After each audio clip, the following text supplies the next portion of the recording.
Welcome everyone to a new gameplay series on Subnautica. Subnautica is a underwater survival game, so we'll be spending most of our time underneath the waves. I think the graphics in this game are very immersive, really beautiful, and the exploration and survival elements are done exceptionally well. It's still in early access, but I would consider it one of those early access games which is done right.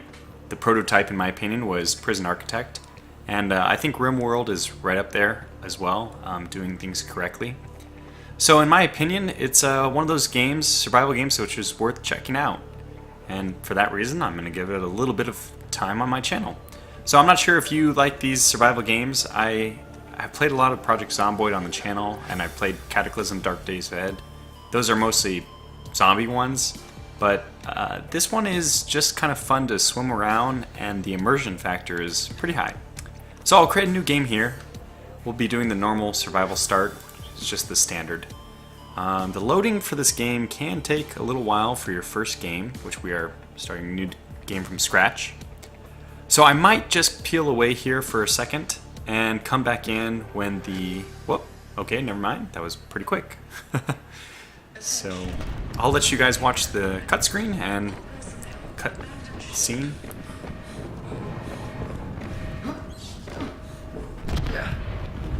Launch in 3, 2, 1.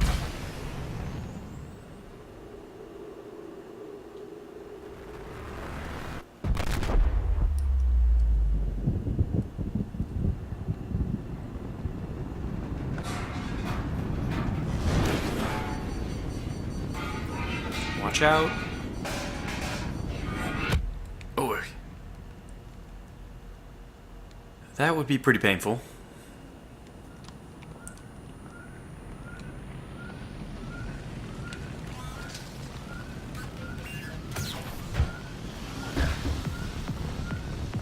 Alright, and now we finally get controls back. Time to extinguish the fire.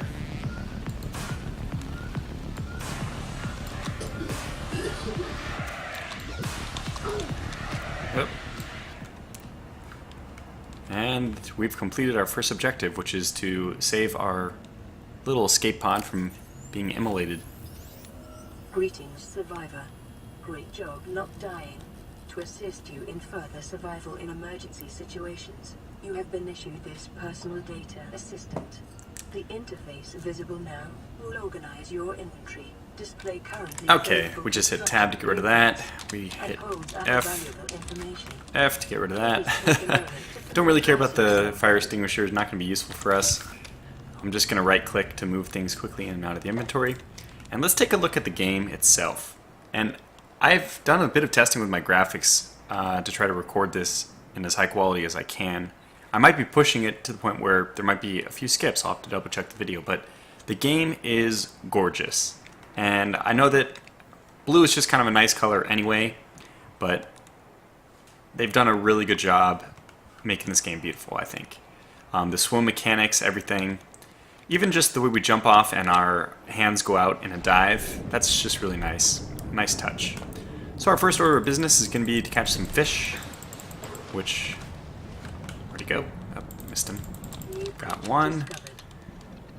These guys are a source of food, but we want these guys as well. Those are a source of water eventually. I'm not really sure they're air sacs, but somehow we get water out of them.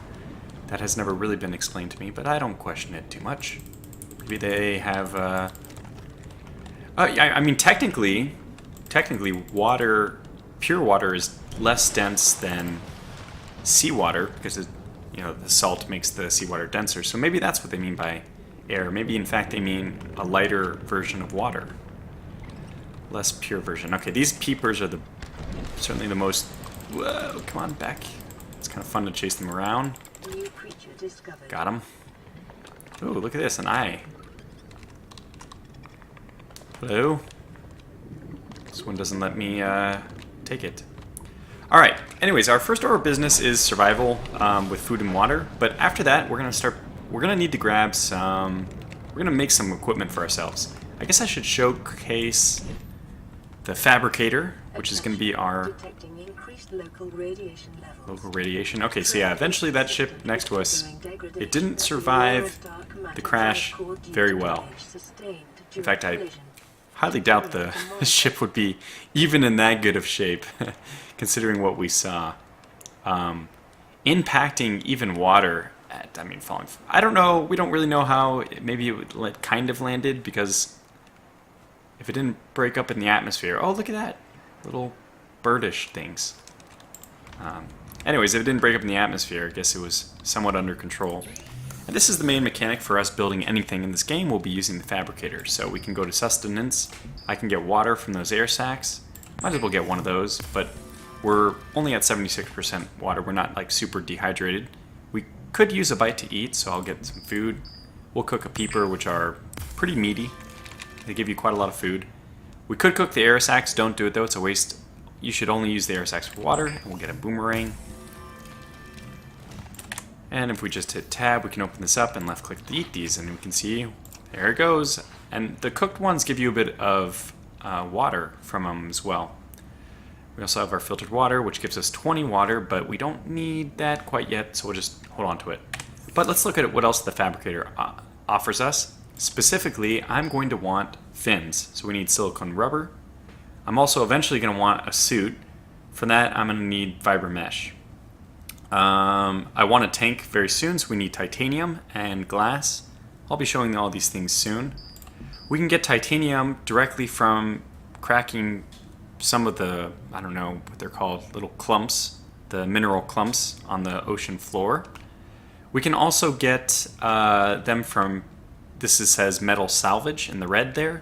If we can pick up some of the salvage, we assume from the Aurora, the ship that we detached from, we can use that and recycle it for titanium. We can get our silicone rubber from creepvine seed clusters, which I'll show in a second. And we can get the glass from quartz. So let's go ahead and step 2. Alright. Let's see. Interesting place they dropped our pod. It's pretty cool. The map is not randomly generated, but your escape pod itself does usually land in a random location. And there it is. The limestone is what's gonna allow us to get. This one is apparently under this. Oh, here we go. Here's a closer one. So we rate these limestone outcrops. There's copper. You should normally give us titanium, but we prefer copper. It's more rare from those outcroppings. So I'll take it. Especially because you can get titanium relatively easily with those, the scrap metal that we're going to see pretty much lying all over the place. Although, you know, the announcer is cursed that the moment I talk about it, 10 seconds of oxygen we remaining. can't find one. We'll find it soon enough. These little guys allow you to grab oxygen from underneath, which is nice. We currently, on the left-hand side here, you can see 45 out of 45 is our oxygen, health, food, and water. We don't have to worry about really don't have to worry about anything but the oxygen for the time being. Oh, and that's quartz. It's going to give us our glass, which we'll need to build our first, what is it? Air tank. That's what it's called. I was going to call it a backpack, but... And here's the scrap metal that I was referring to. It truly is everywhere, so you really don't have much of a fear of running out of either titanium. And since they changed it that quartz no longer makes the rubber, which of course makes sense, but originally the quartz stuff was how you got rubber in order to make like your swimsuit. They've now fixed it so that the creepvine stuff is now part of that. And you only make glass with the quartz. So quartz is in huge supply. You don't need too much of it. You'll be just fine. So we'll get titanium. We'll get the quartz. And that's going to give us all the things we need to build an oxygen tank. So we'll do that. Put it on. Really, we'd like to swim a little faster. So at this point, we should get the fins. We need the silicone rubber. And for that, it's the creepvine seed clusters. Okay, and away we go. The day and night cycles happen at I feel like just the perfect spacing. Ooh, look at this big guy. Here's more scrap metal. We'll pick that up on our way. You can dig in the sand, so there's no reason for me to do it anywhere over here, but if I wanted to, I could just click and it'll dig a little bit of a hole. I usually don't have to deal with digging sand until we maybe get a little port, a little, what is it, the docking station you can build in your base. If you get the sea moth, I think it's called the sea moth. Oh, look at this guy. He's got a defensive natural ability. Which, he launches poison. Watch out. Calculating risk assessment. Death by malnourishment, 7%. By physical injury, 11%. By exposure to radioactive crash site materials, 19%. If the drive core is breached, probability of death increases to 65%. Ooh. So just giving us our odds of survival. Not great. The drive core they're speaking about, that the reactor breach, is from the Aurora. We want these seeds, glowing things. So unfortunately there are some nasty fish, as you'd imagine. The further you stray away from the base, the more likely you are to encounter some unfriendly types. Now we just need to look for the little beacon which shows our... God, I can't find it. There it is. Time to head back. You do swim a little bit faster at the surface, by the way, which is pretty cool. And another thing about the day-night cycles, they actually have eclipses built in, which is awesome. Apparently whatever planet this is has a lot of planetary bodies orbiting. So you get little eclipses throughout the day. It'll say on the bottom, and it might have already said at the bottom, like here-ish, whether you're entering the night cycle or not. But if you're not, you can still get little eclipses which make it dark. And the whole game is just beautiful. I think that they've done a really good job with the graphics, and you have to make sure you don't overdo it, like the palette. But they look at the nighttime is perfect. They have a lot of dead space with the bright mushrooms, which we can collect to make batteries out of. In fact, we are going to need a few of those because we want to build a scanner. All the more stuff which we'll have to explain in a second. So we're doing really well with this start so far. We're getting things very quickly. That's going to allow us, the creepvine seed clusters are going to get us silicone rubber. I think we need 2 of those to build a suit, so let's just get 2 preemptively. We'll trim down the titanium for more, or the metal salvage for more titanium. And there we see the fins, we can get those from the 2 silicone rubber. Very important, going to help us swim a bit faster. In my opinion, those are the 2 most important things to grab first. I would do it in the order of getting the fins first and then the oxygen tank. Because in order to swim away from creatures, you want fins, right? But also the oxygen tank slows you down, so once you have that, you really do want to speed yourself back up with the fins. Alright, let's eat that, and let's see what we need to get a scanner, which is going to allow us to... Like right now when we look at the fish, when we're down there, we can just pick them up. There's some fish, like there's that big rabbit ray. Which one? This one right here. We can't do anything, we can't interact with it yet, but if we want to find out something about it, what we need to do is build a scanner. I don't know if I've gotten all the materials we need for that yet, but let's find out. Okay, for a scanner, I need 2 titanium, which I have, and a battery. For the electronics, a battery, I did pick up the 2 astral mushrooms, and I got the copper ore, so we're all set there. It's pretty lucky, like I said, getting the copper from that outcropping. And now, we can get a scanner. Another natural thing for us to get at this point is going to be a knife. All we need is more silicone rubber, which we actually can make. So we'll be able to get knives. This is perfect. This is a great start. Really quick. We're diving right through a lot of the stuff that if you just started playing the game for the first time, which I've been playing this game for a while. If you just started, you'd probably like kind of stumble on these things really slowly. Maybe it would take you an hour of just kind of wandering around, exploring the game environment, which is completely okay. It's the beauty of this game that you can move a bit at your own pace. I'm just going through the beginning part because I've done it so many times, but if you pick up this game, don't rush. I mean, even if you're watching this video, maybe only half pay attention to the things I'm doing, because figuring it out for yourself is going to be so much more rewarding. That being said, oh, we probably should manage our inventory. So I'm going to just 1, 2, 3, 4, 5 this to clear everything else from down there. Let's put this as 1 and the scanner as 2. And that's all we need for now. We can probably cook that boomerang for a little extra food, but we're doing okay. Okay, so now I can go around scanning everything. Just right click, get the rabbit ray, come back here. Whoa. I mean, we can get everything, but I still got the rabbit ray. We're locked on. Got him. Let's get the veined nettle. Acid mushroom. I see a Garyfish there. I don't think we've picked one of those up, so let's get the... Warning.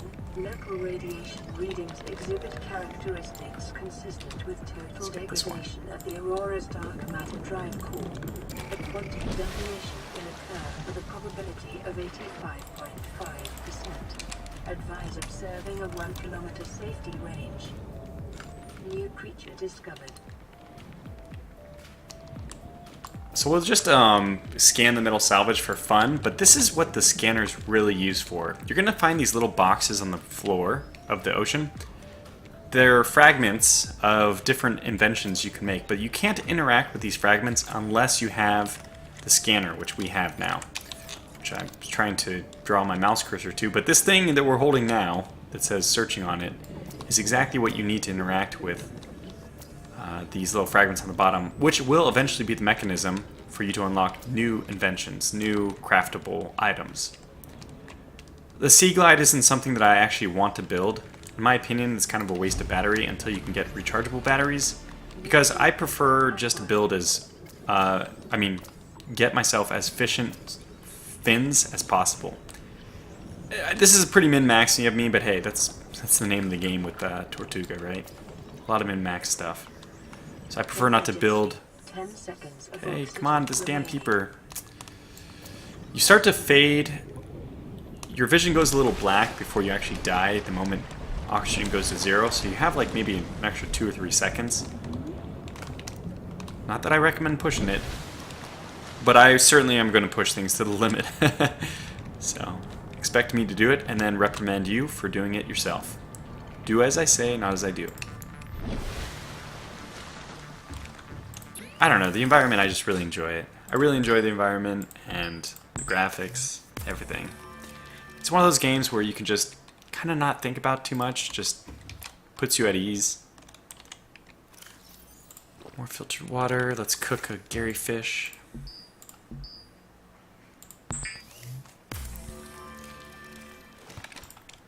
Looks like it would be pretty meaty, but it only has 13 food. Surprising. The boomerang is, although it looks smaller, actually much more nutritious.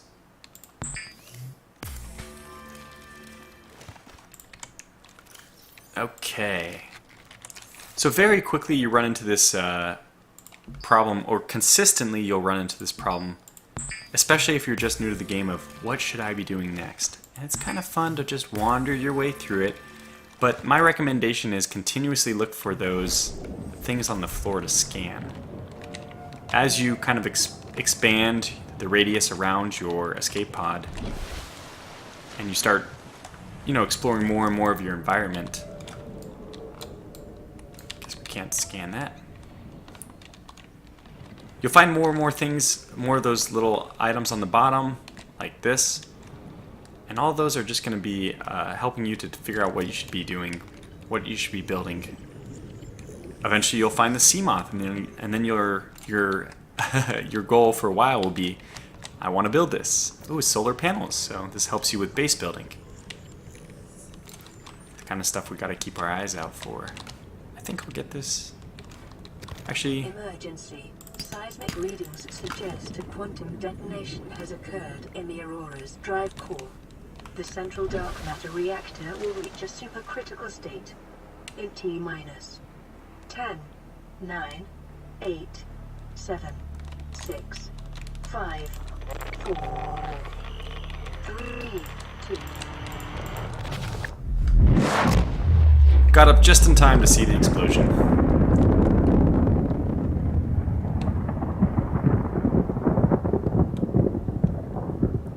Very cool. I'm glad. I was really trying to get up that ladder there. I actually fell off once.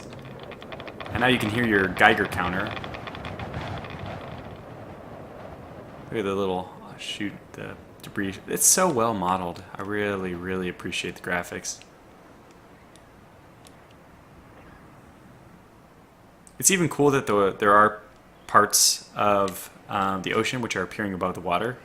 So like here, we're getting pretty close, and I don't know if that's above the water or not, but it's close. So anyways, the Aurora has now detonated, and its radiation shield has been destroyed, which means if we go too far this way without a radiation suit, we'll face radiation poisoning. It kind of limits our ability to explore the Aurora. And for those of you who are wondering, because we've all tried this, if you can get to the Aurora before that the explosion, in general you can't. I think there are some people who really tried to do it, and maybe they succeeded, but the hell is this? That's a sea glide fragment just on the top of the water. Well, we'll take that. A bit of a bug. Looks like more than one. Is this like a permanent... Okay, well, we found a bug. This is a permanent source of titanium. So what happens if you scan a fragment like that box for a recipe you've already discovered, it just gives you 2 titanium instead. So we found ourselves essentially, although it's, obviously a glitch in the matrix. We found ourselves an inexhaustible supply of titanium from that.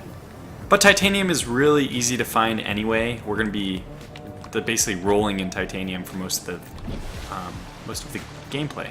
So, anyways, I feel like this is a good enough place to call the first episode to a close.